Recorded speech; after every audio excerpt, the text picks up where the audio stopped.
Hey there, everybody. My name is Chris Bugaj, and I'm the Assistive Technology Specialist here in Loudoun County Public Schools. And I am here today to talk to you about presuming potential. In fact, I'm here to tell you a specific story about presuming potential. So, once upon a time, this teacher was telling me about this particular student. And what this student was doing is that they were recently introduced to an augmentative slash alternative communication device, an AAC device. And when that student was introduced to it, he started exploring and pressing a lot of the buttons and kind of like, just kind of what we would call babbling, kind of playing. If you were verbal, you'd be playing with your mouth, playing with like what those sounds sound like an early developing child might do. You've heard kids babble, right? Well, this is what the student was doing with the communication device, sort of babbling on the communication device.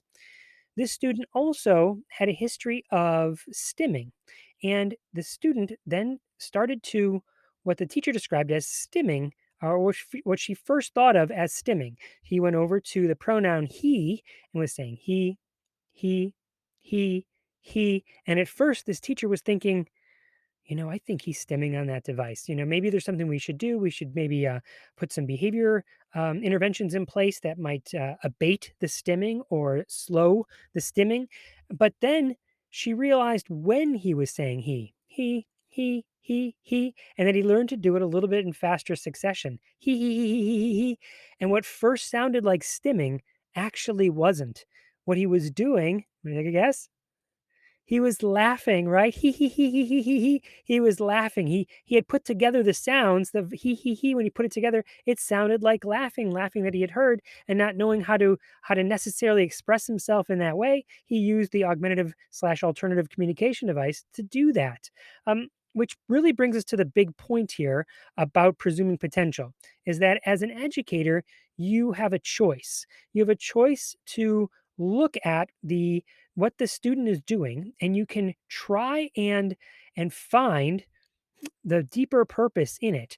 What foot did that particular teacher lead with? She could have immediately led with, you know what, we have to put a behavior interventions in place. We have to stop this. He's completely distracting other students. He's distracting himself.